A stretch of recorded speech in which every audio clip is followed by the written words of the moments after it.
Bearcats fans, what is going on? Neil Meyer of the Front Office News here with J.T. Smith. We are recapping the Bearcats' heartbreaking 20-17 loss here to Nebraska, live at Arrowhead Stadium. A back and forth battle in this game, right? Obviously, things didn't quite go Cincinnati's way, and the offense kind of struggled in this one, and they got things moving in the second half, but there's so much to take away from this game. Obviously, the difference maker in this one, turnovers, right? You always hear coaches preach 2-0 in the turnover differential, and what happened in that aspect, one was a turnover that resulted in 7 the other way for Nebraska, and 2 was a game-ending interception by Brendan Sorsby. And before we dive into how this thing went, I'll be the first to say, since I was right there in front of it, I would have taken that shot deep too. Caleb Goody had a step and a half on the DB. The safety just made a hell of a play. Came across the field. Hell of a play, one-handed interception. You take your shots, you play to win in that situation. Even if it's incomplete, you kick the field goal. And honestly, when you're playing cover 2, you never know where that other safety might be. So overall, it's a heartbreaking way to end it, but a lot of positives to take away. Yeah, for sure. The defense, I think, showed up very well. I mean, they were on the field for 40 minutes.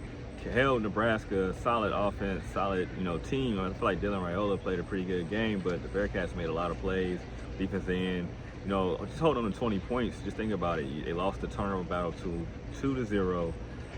You would like to see a couple of those fumbles just land in their hand, like the one, that Monte Whedon, just land on it. I think that would have been a big, momentum shifter, because you get that ball at probably about the 40-yard line. That was the drive Nebraska went and scored on. Yeah, they were going to score. So, you think about it, you get that. Now you got the ball to less than 2 minutes left, and maybe you can go in and tie it or have the lead, going into halftime. But turn around, you're down 13-3.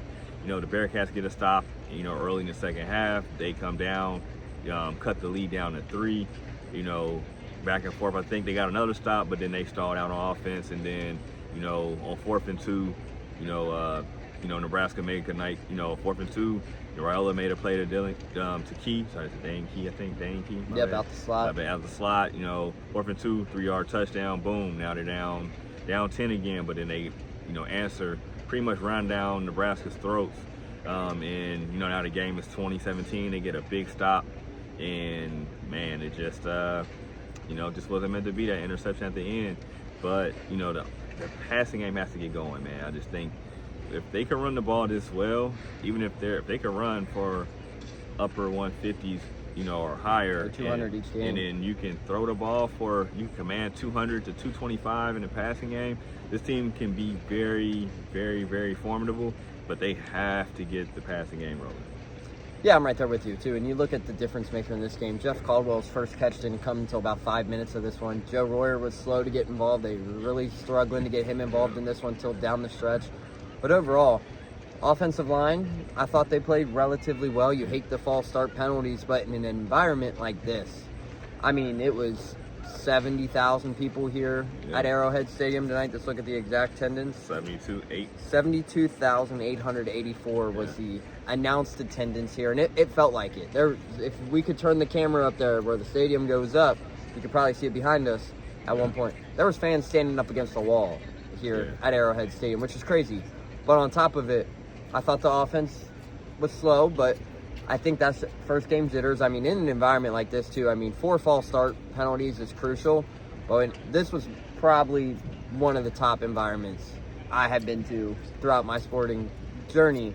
And it felt like it. It felt like it. JT, what was your thoughts on the crowd tonight? Sure, it was pretty amazing. Just the Nebraska fans in general, they came out and showed out.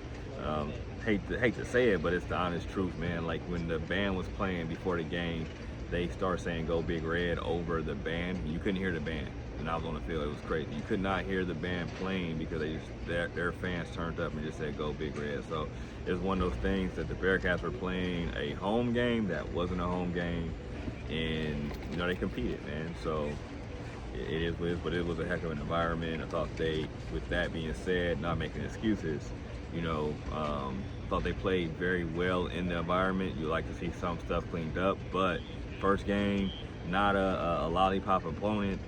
This team competed. It just was one. It's a heartbreaker, man. It's one of those ones that hopefully it brings the team together, and it's not one of those things that at the end of the year you're like, man, they should have won that game. So that's me on the end of my rant on that. And yeah, and I'll second that statement too. That's a very well coached Nebraska team. Matt Rule has done a fantastic job throughout his career.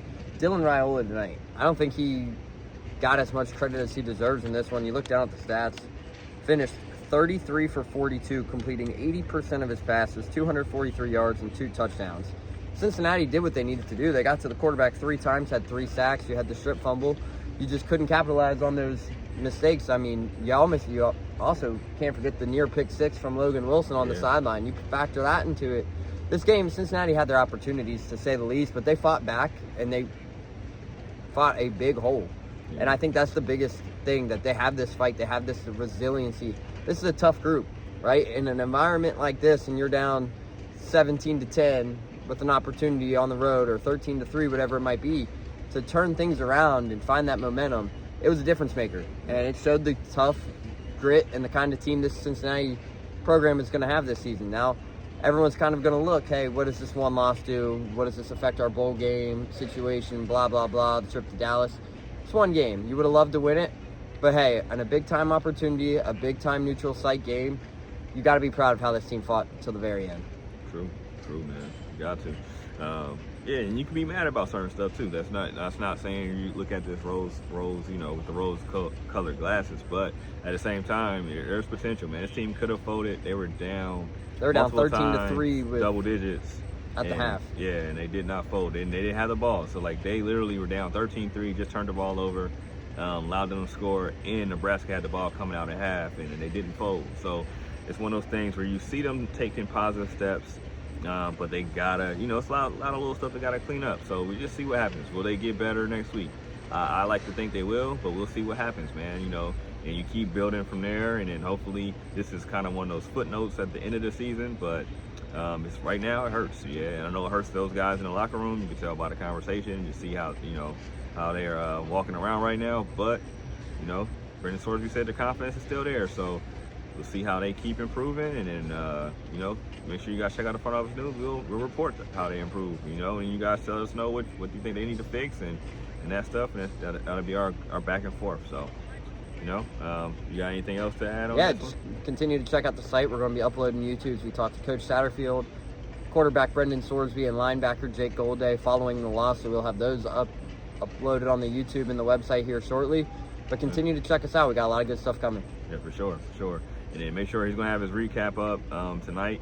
And then I'm going to plan on doing 3 takeaways from the game. So y'all check that out. That's going to be under premium. So you guys make sure, sign up, man. Come be a part of the front office news family.